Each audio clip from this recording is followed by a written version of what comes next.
Welcome back to iDream media. మన ముందు ఏంటంటే ఒక స్పెషల్ గెస్ట్ ఉన్నారు. వాళ్ళు ఎవరంటే ఆయన కమ్మని వంటలతో ఆ వీడియో చూడగానే మనం ఏంటంటే మనకు నోరు ఊరిపోతుంటది. అంత బాగా వండుతారు. ఆ వంటతో పాటు ఆయన మాట్లాడే విధానం కూడా ఏదో మన నాన్న వండితే ఎట్లా ఉంటుంది, మన ఇంట్లో మన వాళ్ళు వండితే ఎట్లా ఉంటుంది అన్నట్టు ఉంటుంది. బాబాయ్ ఉన్నారు మనతోటి, వెంకటేష్ గారు ఉన్నారు. అండ్ మొత్తం ఆ ఛానల్ మొత్తానికి వన్ మ్యాన్ ఆర్మీ మొత్తం అంతా ఆయనే అనమాట. వాళ్ళ అబ్బాయి సాయి తేజ కూడా మనతో ఉన్నాడు. సో వాళ్ళిద్దరిని అడిగి ఈ ఛానల్ ఎలా స్టార్ట్ అయ్యింది, వీళ్ళు ఫేస్ చేసిన ఒడిదుడుకులు ఏంటి, అవన్నీ ఒకసారి వాళ్ళిద్దరిని అడిగి తెలుసుకుందాం. హాయ్, నమస్తే ఇద్దరికి. నమస్కారం వెంకటేష్ గారు. బాబాయ్ గారు ఎట్లా ఉన్నారు? చాలా బాగున్నాను. వీడియోలో చూసి మిమ్మల్ని భలే క్యూట్ గా ఉన్నారు, భలే ముద్దుగా ఉన్నారు అనిపిస్తుంటది. ఏమంటే మిమ్మల్ని చూస్తే ఏదో గెస్ట్ ని వేరే వాళ్ళని చూసిన ఫీల్ రాదు ఎప్పుడైనా సరే. నా బాబాయ్ని చూస్తే ఎట్లా ఉంటది, మా వాళ్ళని చూస్తే ఎట్లా ఉంటుంది, జనం అందరూ కూడా అలాగే ఓన్ చేస్తున్నారు మిమ్మల్ని అందరూ. మీరు చెప్పే విధానం అది కూడా వివరంగా విడమర్చి చెప్తుంటారు ప్రతిదీని. ఎలా అండి ఇదంతా? ఎలా? నేను మొదటి నుంచి అంతేనండి వెంకటేష్ గారు. ఎందుకంటే చిన్నప్పటి నుంచి కూడా ఒక విషయం గురించి మనం మాట్లాడితే అవతల వాళ్ళకి చాలా క్లియర్గా అర్థం కావాలనే పాలసీ అది. దాన్ని బట్టి నేను చాలా అర్థమయ్యేటట్టుగా చెప్పడం నా అలవాటు. ఓకే, మరి తేజ ఎట్లా వచ్చాడు ఇందులోకి? మళ్ళీ తేజ అంటే నా వారసుడే అనుకోండి. నా తర్వాత ఈ ఛానల్ని నడిపించాలనేది మా తేజ ఒక్కడే. ఎందుకంటే మా పెద్దబాబు ఫీల్డ్లోకి రాలేదు. మా తేజకి ఈ ఛానల్ పెట్టాలనే ఐడియా కానీ, దీన్ని ఇలా ఇంప్రూవ్మెంట్ చేయాలనే ఐడియా కానీ మా అబ్బాయికి ఫస్ట్ వచ్చింది. మేము నమ్మలేకపోయినా ఇది ఇలా ఉంటది ఫ్యూచర్ లో అని, ఈ ఫ్యూచర్ ముందే మాకు చెప్పేశాడు మా అబ్బాయి. మాత్రం 100% కరెక్ట్. అంటే ట్రై చేద్దాం డాడీ, వర్కౌట్ అవుతుంది, నీకు వంట వచ్చు, నాకు ఫోటోగ్రఫీ వచ్చు కదా, ట్రై చేద్దాము, ఒక 1 year చేద్దాం, కన్సిస్టెంట్ లైక్ చేసుకుంటా ఉందాం, రిజల్ట్ తో సంబంధం లేకుండా ఒక 1 year చేద్దాం, కరెక్ట్ గా రెగ్యులర్ గా ఒక మంత్లీ ఒక 3 videos 2 videos పెడదాము, చూద్దాం అసలు రెస్పాన్స్ ఎట్లా చూద్దాము అని చెప్పాను అనమాట. సరే అని చెప్పేసి ఇమీడియట్ గా ఎప్పుడైతే అనుకో ఐడియా వచ్చిందో, యాక్చువల్ నా లైఫ్ లో ఏంటంటే నేను ఎన్ని ఐడియాలు వచ్చినా సరే ఏవి ఇంప్లిమెంట్ చేసేవాడిని కాదు, వదిలేసేవాడిని. అది ఐడియాస్ లాగా మిగిలిపోయావు అనమాట. ఎప్పుడైతే ఇదొక్కటి ఎందుకో నాకు తెలియదు, ఈ ఫుడ్ అండ్ ఫామ్ది డాడీతో చేద్దాము, వర్కౌట్ అవ్వచ్చేమో అని చెప్పేసి నేను డాడీకి చెప్పాను. చెప్పగానే డాడీ ఎప్పుడైతే ఒప్పుకున్నారో వెంటనే నేను కూడా వెళ్ళిపోయి లొకేషన్స్ స్కౌట్ చేశాను అనమాట. వెళ్ళాను, మా అమ్మ వాళ్ళ ఊరు వెళ్ళాను. మా అమ్మ వాళ్ళ ఊరు అల్లంపూర్ దగ్గర ఉండవెల్లి అని, ఆ సరౌండింగ్ లో దొరికింది నాకు ఒక లొకేషన్. చూడగానే మేము చూసిన ఫస్ట్ లొకేషన్ అదే ఫైనల్ అయింది అనమాట. చూశాను, నచ్చింది. వెంటనే ఓకే డాడీ, మొబైల్లో వీడియోస్ తీసుకున్నా, మొత్తం తీసుకొని ఈ లొకేషన్ బాగుంది, ఒక బావి, ఆ చెట్టు అంతా మీరు చూసే ఉంటారు పాత వీడియోస్ లో. అంటే కొత్త ఇప్పుడున్న ఫామ్ హౌస్ కాకుండా పాత వీడియోస్ అనమాట. సో చూసి వచ్చి ఇంటికి వచ్చి చెప్పాను నేను. చెప్పి డాడీ ఇట్లా ఒక లొకేషన్ దొరికింది, మనం చేద్దాము అంటే, ఏం చేయాలరో నాకు తెలియదు, ఎట్లా అది అని అన్నాడు. కూర్చో డాడీ ఒకసారి నించో, నువ్వు షర్ట్ వేసుకో అని చెప్పి షర్ట్ వేయించా. వేయించితే హాయ్ అందరికి నమస్తే, ఇప్పుడు మీరు ఏదైతే వీడియోస్ లో చూస్తుంటారో అది చెప్పించా.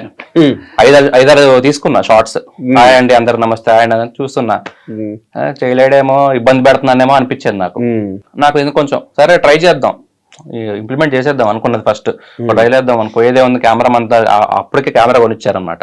ఆ కెమెరా కొనిచ్చిన తర్వాత ఫస్ట్ వీడియో మన food and home channel video అనమాట. నాకు వీడియోస్ తీయడం రాదు, నాకు ఫొటోస్ తీయడం ఒకటే వచ్చాను. తెలియలేదు, కెమెరా కొనిచ్చినప్పుడు తెలియలేదు ఇదే ఫ్యూచర్ అవుతుంది. నేను ఆల్రెడీ వెడ్డింగ్ ఫోటోగ్రఫీ చేసేవాడిని.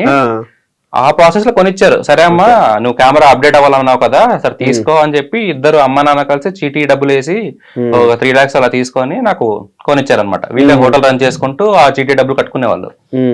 నేను వెడ్డింగ్స్ చేయాల్సిన కెమెరాతో నేను సరే ట్రై చేద్దామని చెప్పి వీడియో తీసాను. నాకు వీడియో అసలు తీయడం రాదు. అదే మీరు వెళ్ళి ఫస్ట్ వీడియో చూస్తే మీకు అసలు అర్థం కాదు వీడియో, అసలు పిచ్చి పిచ్చిగా ఉంటది అనమాట మొత్తం అంతా. కానీ నచ్చి నా ఫ్రెండ్స్ ఉన్నారు కొంతమంది, యోగి విశ్వ ఇట్లా రామకృష్ణ ఇట్లా ఉన్నారు కొంతమంది ఉన్నారు. వీళ్ళందరూ పంపించా, ఎడిటింగ్ చేసా. ఎడిటింగ్ కూడా రాదు నాకు, ట్యూటోరియల్స్ చూసుకుంటూ ఎట్లా చేయాలి ఏంటని ప్రతిదీ ఒక 8 days తీసుకున్నా నా ఫస్ట్ వీడియో ఎడిట్ చేయడానికి. నాకు రాదు అసలు, ఎడిటింగ్ రాదు. ఫోటోషాప్ వచ్చు, ఫోటోస్ తీయడం వచ్చు, కానీ వీడియో ఎడిటింగ్ వీడియోస్ తీయడం రాదు నాకు. వేరే వాళ్ళకి ఇచ్చారు మామూలుగా అయితే మీరు? అంటే ఫోటోలు, వెడ్డింగ్ ఫోటోలు అవి ఎడిటింగ్ వేరే వాళ్ళకి ఇచ్చారు. నేను వీడియో ఎడిటింగ్ వేరే వాళ్ళకి ఇచ్చేవాడిని. ఎప్పుడైతే ఆ 8 days పట్టింది, పంపించాను ఫ్రెండ్స్ అందరికి. సూపర్ మామ, అదిరిపోయింది, అసలు అదిరిపోయింది. మాకు కొంచెం మైక్ ఒకటి కొంచెం గాలి ఆ డిస్టర్బెన్స్ ఉంది, మిగతా అంతా సూపర్ అది అని చెప్పగానే ఓకే ఆ అప్రిషియేట్ వాళ్ళు ఎప్పుడైతే సపోర్ట్ చేశారో నాకు ఇంకా కాన్ఫిడెన్స్ బూస్ట్ అయిపోయింది అనమాట. చలో డాడీ చాలా మంది నచ్చింది, మనం పలానా రోజు పెట్టేద్దాం, ఛానల్ పేరు ఏంటి అని చెప్పి నేను నా ఫ్రెండ్స్ డిస్కస్ చేసి పెట్టిన ఛానల్ పేరు ఇది అనమాట. సో అప్పుడు ఎప్పుడైతే ఇంకా ఛానల్ పెట్టేశామో, వీడియో పెట్టేశామో, ట్విట్టర్ లో పెట్టాను నేను. ట్విట్టర్ లో నాకు ఫ్రెండ్స్ ఎక్కువ ఉన్నారు. ట్విట్టర్ లో అందరూ రీట్వీట్ చేశారు, చాలా మంది నా ఫ్రెండ్స్ అందరూ, మంచి సర్కిల్ ఉంది. వాళ్ళందరూ రీట్వీట్ చేయగానే ఒక 1K వ్యూస్ వచ్చేదానికి. 1K వ్యూస్ వస్తే అదే హ్యాపీ. ఆ రోజు 1K వ్యూస్ వచ్చే ఒక 10 days లో నాకు 800 సబ్స్క్రైబర్స్ ఎలిజిబిలిటీ కావడానికి హెల్ప్ చేశారు. సో చలో ఇంకా బాగుంది, అప్రిషియేషన్ వస్తుంది, బాగుంది అంటున్నారు వర్క్ అని చెప్పేసి గుడ్డిగా ఇటు నుంచి వెడ్డింగ్ నుంచి వచ్చే డబ్బులతో తీసుకొని వీడియోస్ చేసేవాడిని. వీడియోస్ చేసుకుంటూ ఇద్దరు వెళ్ళడం పొద్దున్నే, అదొక మాకు 30 km డిస్టెన్స్ మాకు. డాడీ పొద్దున్నే 2 o'clock లేచి అక్కడంతా కుకింగ్ చేసుకొని హోటల్లో ఆ సరుకు అంతా అమ్మకి అప్పచెప్పి 4 o'clock వచ్చి నా బండి ఎక్కేవాడు. కెమెరా తీసుకొని మేము వెళ్ళి ఆ లొకేషన్కి వెళ్ళి ఆ లొకేషన్ లో వీడియోస్ అన్ని షూట్ చేసుకొని మళ్ళీ వచ్చి మళ్ళీ డాడీ హోటల్కి వెళ్ళి ఆ సాయంత్రం రుబ్బులు వేసుకునేవాడు. రుబ్బులు వేసుకొని వచ్చి అప్పుడు సాయంత్రం పడుకునేవాడు. మళ్ళీ 2 o'clock లేయడం, మళ్ళీ హోటల్ వేయడం. వీడియో ఉన్నప్పుడు మాత్రం ఇది ప్రాసెస్. రెగ్యులర్ గా డాడీ ఎప్పుడు 2 o'clock లేస్తాడు, మధ్యలో రెస్ట్ ఉంటుంది, ఇలా చూసుకుంటారు. సో అలా చేసాము. ఇంకా అలానే వెడ్డింగ్స్ చేస్తూ ఇది చేసామండి భయ్య నేను కంప్లీట్ గా. అలా చేసుకుంటూనే ఆ వీడియో ఎడిటింగ్ అనేది, ఆ తీయడం అనేది కొంచెం ఇంప్రూవ్ అవుతా వచ్చింది అనమాట. విజువలైజేషన్ అనేది నాకు ఉండింది మొత్తం, ఎట్లా చూపించాలి మన ఛానల్ ని, మన వీడియోస్ ఎలా ఉండాలి అనేది కంప్లీట్ నా విజువలైజేషన్ మొత్తం నేను విజువలైజ్ చేసుకునేవాడిని. నేచర్ చూపించాలి, వాటర్ చూపించాలి, ఎందుకంటే నేను ఎక్కువ ఇష్టపడతాను అవన్నీ. సో ఆ జనాలు నచ్చుద్ది అనేది నా కాన్ఫిడెన్స్ అనమాట. సో డాడీ వాళ్ళకి కూడా నచ్చాయి చూపిస్తుంటే. వీళ్ళకి తెలిసేది కాదు, ఏదో అడిగాడు లేడు మనం చేద్దాం అనేదే ఉండేది డాడీకి. అదే చెప్తాను బాబాయ్ గారు, వచ్చి అడిగినప్పుడు ఎట్లా ఫీల్ అయ్యారు మీరు, ఎట్లా రియాక్ట్ అయ్యారు? నేను నిజంగా ఇది సక్సెస్ అవుద్దా కాదా అనేది ఒక చిన్న అనుమానం ఎక్కడ ఉండేది. దాని దగ్గర డబ్బులు కూడా పెట్టేస్తున్నాడు, వచ్చిన డబ్బులు కూడా పెట్టుబడి పెట్టేస్తున్నాడు. కాకపోతే మా పిల్లలు ఏ నిర్ణయం తీసుకున్నా దాన్ని చాలా ఆలోచించి చేస్తారు. వాళ్ళకంత నమ్మకం ఉన్నప్పుడు దాన్ని మనం డిసప్పాయింట్ చేయకూడదు, నాకు ఇష్టం ఉండదు. మా పిల్లలు ఏది అడిగినా సరే పలానా చేద్దాం డాడీ అంటే ఓకే మీ ఇష్టం, కానీ మీరు ఏది చేసినా ఆలోచించి చేయండి, దాంట్లో మళ్ళీ మీరు ఫెయిల్ అవ్వకూడదు అనేది మాత్రం నేను సజెస్ట్ చేసేవాడిని. వాళ్ళు అలాగే అన్నారు, దానికి ఓకే చేశాను. ఓకే, అంటే డైలీ పొద్దున్నే ఇలా మిమ్మల్ని బండి మీద తీసుకెళ్తూ వీడియోలు చేయమండవు, మీకేమో కొత్త కదా కెమెరా ముందు కొత్త. ఎన్నిసార్లు ఫస్ట్ వీడియో చేసినప్పుడు ఎట్లా ఫీల్ అయ్యారు మీరు? అది నిజంగా నేను ఒక హ్యాపీనెస్ ఫీల్ అయ్యానండి వెంకటేష్ గారు. ఎందుకంటే 2 గంటలు లేచి నా భార్య, నేను హోటల్లో వర్క్ అంతా చేసి ఒక 4 items చేయాలి. దానికి సంబంధించి నేను నా భార్యకి అక్కడ అన్ని అప్డేట్ చేసి మిగతా వర్క్ అంతా నా భార్య చూసుకునేది. తర్వాత దోశలు వేయటం గానీ, పార్సిల్ కట్టడం గానీ, చట్నీలు అయిపోతే చట్నీ వేసుకోవడం గానీ అంతా నా భార్య చూసుకునేది. అంత హార్డ్ వర్క్ చేసాం. నేను అక్కడంతా రెడీ చేసి నా భార్యకి ఇబ్బంది లేకుండా ఈయన రెడీ అయ్యేవాడు. నేను వచ్చే లోపల బండి ఎక్కడం, అప్ అండ్ డౌన్ 60 kilometers వచ్చేది. అయినా సరే ఒక హ్యాపీ ఫీలింగ్ అయ్యేవాడిని. ఎందుకంటే ఇది నా కొడుకు డ్రీమ్, ఇలా చేయాలని చెప్పి ఒక మంచి ఆలోచన ఆయనకు వచ్చింది కాబట్టి దానికి మనం సపోర్ట్ చేయకపోతే అతను ఫీల్ అవుతాడు. ఎప్పుడైనా సరే పిల్లలు ఒకటి అనుకున్నప్పుడు, ఏ తల్లిదండ్రులైనా సరే పిల్లలు ఒక ఆలోచన వచ్చి ఇలా చేద్దాం డాడీ అంటే దాన్ని మనం కంపల్సరీగా చిన్నప్పటి నుంచి అంతే సహకరించాలి. నేను ఏ ఐడియా చెప్పినా పద చేద్దాం, అది మంచా చెడా చూడు డాడీ వెంటనే ఓకే చెప్పేసేవాడు. మమ్మీ ఏమన్నారు మరి? డాడీ ఓకే, మమ్మీ కూడా అంతే. ఇంట్లో అందరూ సపోర్టివ్ నాకు. నేను ఫోటోగ్రఫీ ఎంచుకున్నానంటే బాగుంది కదా నీకు, అక్కడ ఫోటోగ్రఫీ నీకు అక్కడ బాగా వస్తుంది, ఇక్కడ హోటల్ కూడా బాగుంది. సో నాన్నగారు అట్లా డైలీ వచ్చేస్తుంటే ఎందుకు వద్దని ఏమన్నారా మమ్మీ? ఏమన్నారు? లేదన్న, ఫోటోగ్రఫీ అనేది బేసిక్లీ ఎక్కువ సేవింగ్స్ ఉండేవి కాదు నా దగ్గర, డబ్బులు ఎంతసేపు ఈఎంఐలు కట్టుకోవడం ఇది ఉండేది, ఎక్కువ స్ట్రగుల్ ఎక్కువ ఉండేది అనమాట. వీళ్ళు ఏంటంటే ఎందుకు అనేవాళ్ళు, అరే మా అమ్మ అనేది అనమాట, వచ్చిన వాడిని పెడుతున్నావురా, ఎట్లా క్లిక్ అవుతుందా లేదా, క్లిక్ అవుతుందా, అమ్మ మనకి 20,000 వస్తే చాలమ్మా మనకి యూట్యూబ్ నుంచి, మనకి ఎక్కువ అక్కర్లేదు, 20,000 వస్తే 20-30,000 మీకు హోటల్ నుంచి 10,000 ఎట్లా 20,000 మిగులుతాయి, వెళ్ళిపోతుంది, సరిపోతుంది అమ్మ మనకి, సేవింగ్స్ స్టార్ట్ చేయొచ్చు. అప్పటి వరకు మాకు 0 సేవింగ్స్ మా లైఫ్ లో, అసలు ప్లానింగ్ లేకుండా ఉండింది బేసిక్లీ మా ఫ్యామిలీ. సో అప్పటివరకు ఏం సేవింగ్స్ ఉండేవి కాదు, అకౌంట్ లో ఒక 50,000 కూడా ఉండేవి కాదు. లిటరల్ ఏమైనా అయినా సరే వెళ్ళి చూపించుకోవాలన్నా కూడా ఇంకోరిని అడగాల్సిన సిచ్యువేషన్ అనమాట. సో అలాంటి సిచ్యువేషన్ లో పెట్టా ఈ ఛానల్ నేను.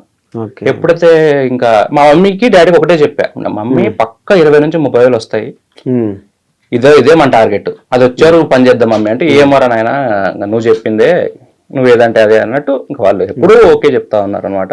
ఫస్ట్ మంత్ ఎంత వచ్చింది ఐడియా ఉందా మీకు? ఫస్ట్ మంత్ మీకు ఫస్ట్ డ్రా చేసింది అన్న.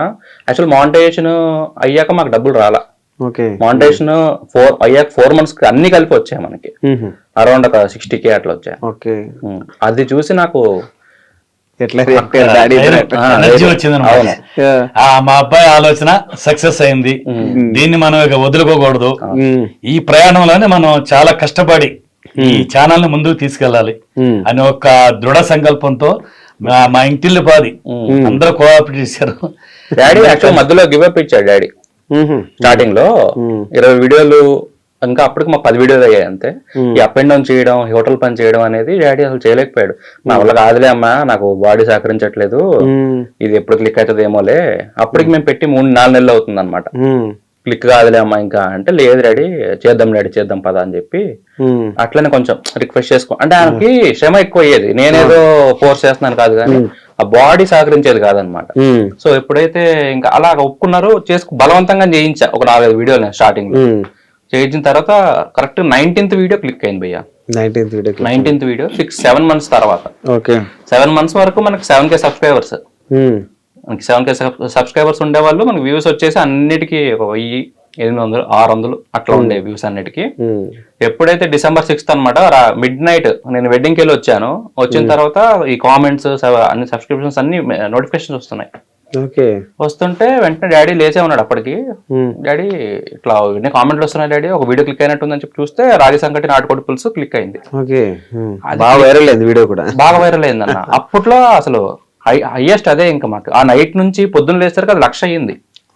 2,000 ఉండేది, 2,000 ఉంది నైట్ కి. అది పొద్దున్నకి వెళ్ళేసరికి అది 70 నుంచి 1,00,000 24 hours లో అయిపోయింది అనమాట.